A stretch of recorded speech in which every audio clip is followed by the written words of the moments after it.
Friend, स्वागत है आप सभी का हमारे YouTube चैनल बिनर्स एजुकेशन पॉइंट पर। दोस्तों, आज हम चर्चा करेंगे हिंदी की कुछ लोकोक्तियों पर।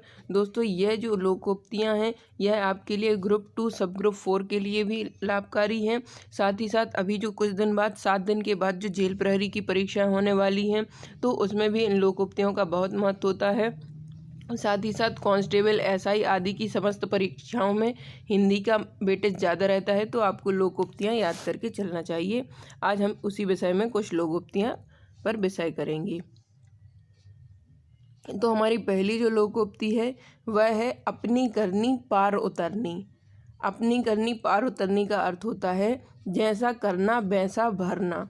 तो हम जैसा कर्म करेंगे हमें वैसा ही उसका फल भोगना पड़ेगा। इस लोकोक्ति का अर्थ यह होता है। इसके पश्चात जो हमारी अगली लोकोक्ति है तो वह है आधा तीतर आधा बटेर। आधा तीतर आधा बटेर का जो अर्थ होता है वह होता है बेमेल या बेतुका मेल। आधा तीतर आधा बटेर का अर्थ है बेतुका मेल। इसके पश्चात है अधजल गगरी झलकत जाए। अधजल गगरी झलकत जाए का अर्थ होता है थोड़ी विद्या या थोड़े ज्ञान को पाकर बाचाल हो जाना। अल्प ज्ञान होने के बाद जब हम हर जगह अपना ज्ञान प्रकट करने लगते हैं तो उस लोकोक्ति वहाँ अधजल गगरी झलकत जाए लोकोक्ति का प्रयोग होता है। इसके लिए एक और लोकोक्ति यह भी होती है कि थोथा चना बाजे घना। यह भी एक लोकोक्ति थोड़ी विद्या या थोड़े धन को पाकर बाचाल हो जाना उस पर खरी उतरती है। इसके पश्चात है अंधों में काना राजा। अंधों में काना राजा का अर्थ है अज्ञानियों में अल्पज्ञ की मान्यता होना। अंधों में काना राजा अर्थात अज्ञानियों का एक समूह है। जहाँ मूर्ख हैं वहाँ किसी को कुछ आता जाता नहीं है। वहाँ अगर किसी को थोड़ा सा भी ज्ञान होता है तो उसकी मान्यता अधिक हो जाती है। तो इसके लिए लोकोक्ति प्रयुक्त होती है अंधों में काना राजा। इसके पश्चात है अपनी ढपली अपना राग। अपनी ढपली अपना राग का अर्थ होता है वैचारिक मतभेद होना या वैचारिक भिन्नता होना। इसके पश्चात है अकल बड़ी या भैंस। दोस्तों, इसका हम अमूमन प्रयोग करते रहते हैं कि अकल बड़ी या भैंस यह एक लोकोक्ति है जिसका अर्थ होता है शारीरिक शक्ति की तुलना में बौद्धिक शक्ति की श्रेष्ठता होना। तो अकल बड़ी होती है ना कि भैंस बड़ी होती है। इसके पश्चात है आम के आम और गुठलियों के दाम। तो इसका अर्थ होता है दोहरा लाभ होना। एक तो हमें आम का भी मूल्य मिल गया और उसके पश्चात गुठलियों का भी मूल्य मिल गया, तो इससे हमें दोहरा लाभ हो गया। तो यहाँ लोकोक्ति प्रयोग होगी आम के आम गुठलियों के दाम। दोस्तों, आप मुख्य परीक्षा 2019 की तैयारी कर रहे हैं या 2020 की तैयारी कर रहे हैं तो आप हमारे मुख्य परीक्षा के नोट्स परचेज कर सकते हैं जो कि बहुत ही लाभकारी हैं। साथ ही साथ हमने उन्हें प्रश्नोत्तर शैली में बनाया है जिसके लिए आपको कुछ भी एक्स्ट्रा पढ़ने की ज़रूरत नहीं होगी। उत्तर में ही सारा कुछ कवर अप आपका होता जाएगा। तो आप शीघ्र डिस्क्रिप्शन बॉक्स में जो लिंक दी गई है इंस्टामोजो की, वहां जाकर चेकआउट कर सकते हैं और हमारे मुख्य परीक्षा के नोट्स परचेज कर सकते हैं। मुख्य परीक्षा के नोट्स आपको 2019 की मुख्य परीक्षा और 2020 की मुख्य परीक्षा दोनों में ही सफलता दिलाने के लिए कारगर सिद्ध होंगे। इसके पश्चात है आ बैल मुझे मार। आ बैल मुझे मार लोकोक्ति का अर्थ होता है जानबूझकर झगड़ा मोल लेना। जानबूझकर झगड़ा मोल लेना के लिए आ बैल मुझे मार की लोकोक्ति प्रयोग की जाती है। इसके पश्चात है अंधेर नगरी चौपट राजा। तो मूर्ख राजा के राज्य में अन्याय होना। अंधेर नगरी चौपट राजा, इसका अर्थ होता है मूर्ख राजा के राज्य में अन्याय का होना। इसके पश्चात जो हमारी अगली लोकोक्ति है वह है अपने मोह मियाँ मिट्ठू बनना। अपने मोह मियाँ मिट्ठू बनने का अर्थ होता है आत्म प्रशंसा करना, अर्थात स्वयं ही अपनी प्रशंसा करते रहना। इसके पश्चात जो अगली लोकोक्ति है वह है आँख का अंधा गांठ का पूरा। आँख का अंधा गांठ का पूरा मतलब होता है धनी मूर्ख। आँख का तो अंधा है लेकिन गांठ का पूरा है, तो इसका अर्थ होगा धनी है किंतु मूर्ख है किंतु धनी है। इसके पश्चात है अंधेर नगरी चौपट राजा। तो मूर्ख राजा के राज्य में अन्याय का होना।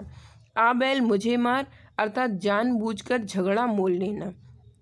इसके पश्चात है आगे नाथ न पीछे पगहा।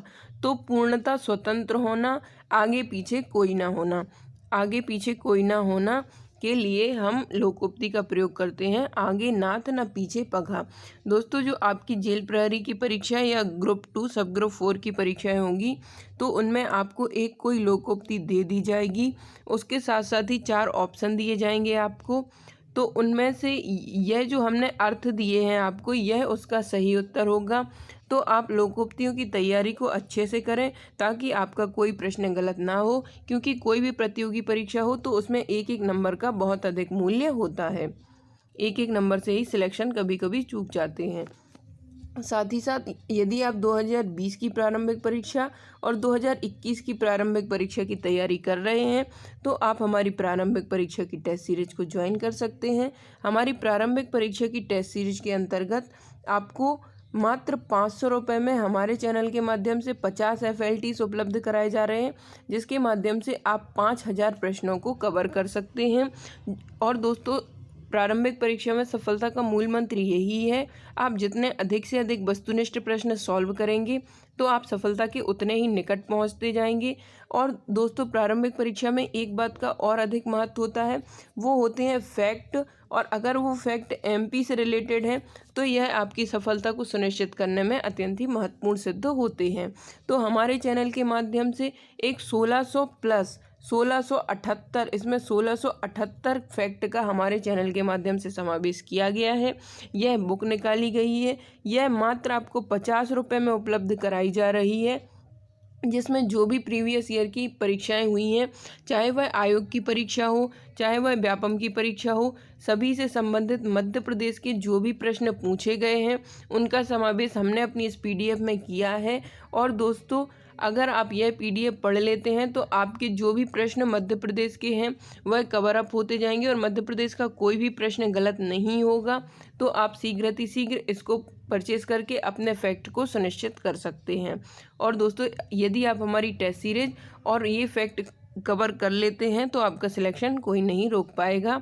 और दोस्तों, आप अपनी तैयारी को अत्यंत सुदृढ़ता से करें, क्योंकि MPPSC प्री का नोटिफिकेशन कभी भी आ सकता है और मुख्य परीक्षा की डेट भी कभी भी घोषित हो सकती है।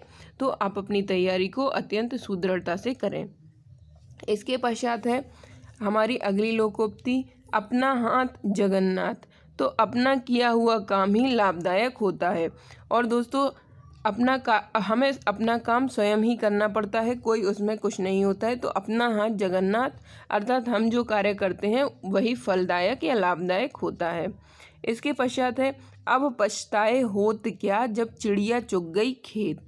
यह लोकोक्ति भी प्रयोग की जाती है, अब पछताए होत क्या जब चिड़िया चुग गई खेत। तो पहले सावधानी ना बरतना और बाद में पछताना, इसके लिए लोकोक्ति का प्रयोग किया जाता है, अब पछताए होत क्या जब चिड़िया चुग गई खेत।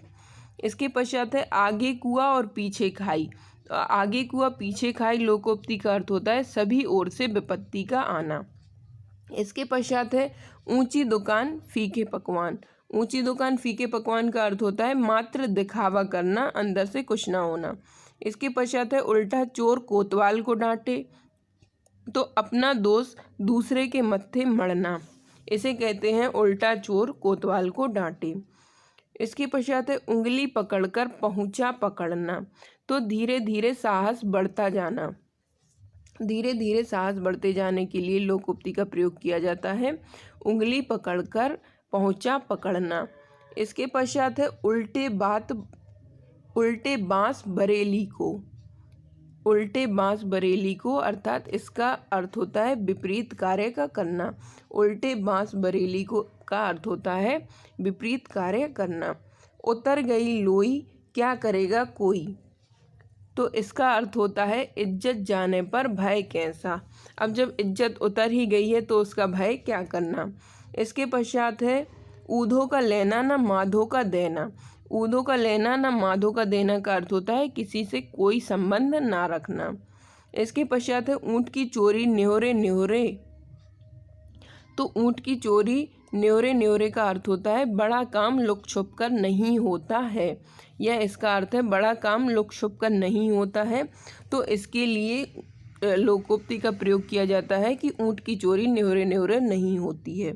इसके पश्चात है एक पंथ दो काज। तो एक काम से दूसरा काम करना, इसके लिए लोकोक्ति है एक पंथ दो काज। एक थैली के चट्टे बट्टे होना। एक थैली के चट्टे बट्टे होना का अर्थ होता है समान प्रकृति वाले होना। एक म्यान में दो तलवार का अर्थ होता है एक स्थान पर जो समान वस्तुएं या व्यक्ति एक साथ नहीं रह सकते। इसके पश्चात है एक मछली सारे तालाब को गंदा कर देती है। ये लोकोक्ति तो हम अमूमन प्रयोग करते ही रहते हैं। एक खराब व्यक्ति सारे समाज को बदनाम कर देता है। इसके पश्चात अगली लोकोक्ति है एक हाथ से ताली नहीं बजती। इसका अर्थ होता है झगड़ा दोनों ओर से होता है। एक करेला तो दूजा नीम चढ़ा। दुष्ट व्यक्ति में और दुष्टता का समावेश होना, तो इसके लिए प्रयोग होगी एक तो करेला और दूजा नीम चढ़ा। एक अनार 100 बीमार का अर्थ होता है कम वस्तु होना और चाहने वाले अधिक होना, तो उसके लिए जो लोकोक्ति प्रयोग होगी वह होगी एक अनार 100 बीमार। इसके पश्चात अगली लोकोक्ति है एक बूढ़े बैल को कौन बांध भूस दे। इसका अर्थ होता है अकर्मण्य या वृद्ध व्यक्ति को कोई नहीं रखना चाहता। इसके पश्चात है ओखली में सिर दिया तो मूसलों से क्या डरना। जब जानबूझकर प्राणों को संकट में डालने वाले व्यक्ति होते हैं जो, तो वह अपने प्राणों की चिंता नहीं करते हैं। इसके पश्चात है अंगूर खट्टे हैं। तो अंगूर खट्टे का अर्थ होता है वस्तु ना मिलने पर उसमें दोष निकालना, कि एक तो अंगूर मिले नहीं आपको तो आप कहने लगे कि अंगूर खट्टे हैं। उसके पश्चात है कहाँ राजा भोज और कहाँ गंगू तेली। तो बेमेल एकीकरण या असमान तुलना के लिए कहा जाता है कहाँ राजा भोज और कहाँ गंगू तेली। काला अक्षर भैंस बराबर। इसका अर्थ होता है निरक्षर या अनपढ़। कोयले की दलाली में मुँह काला। तो बुरे काम से बुराई का मिलना ही इसका अर्थ होता है। काम का ना काज का दुश्मन अनाज का। बिना काम के बैठे बैठे खाने के लिए लोकोक्ति का प्रयोग किया जाता है काम का ना काज का दुश्मन अनाज का। दोस्तों, आप हमें कमेंट सेक्शन में बता सकते हैं कि आपको किस विषय में दिक्कत है, किस विषय में परेशानी है, चाहे वह कोई भी प्रतियोगी परीक्षा हो। अगर आपको किसी भी टॉपिक में कोई भी परेशानी है तो आप हमें कमेंट सेक्शन में बता सकते हैं। हमारा चैनल आपको उस विषय से संबंधित कंटेंट उपलब्ध कराने के लिए सदैव तत्पर है। तो आप ज़रूर हमें कमेंट सेक्शन में बताइए कि आप किस विषय से संबंधित हमारी वीडियो की उपलब्धता चाहते हैं। साथ ही साथ हमारे चैनल को सब्सक्राइब कीजिए, हमारे वीडियो को लाइक और शेयर करना ना भूलें। धन्यवाद दोस्तों।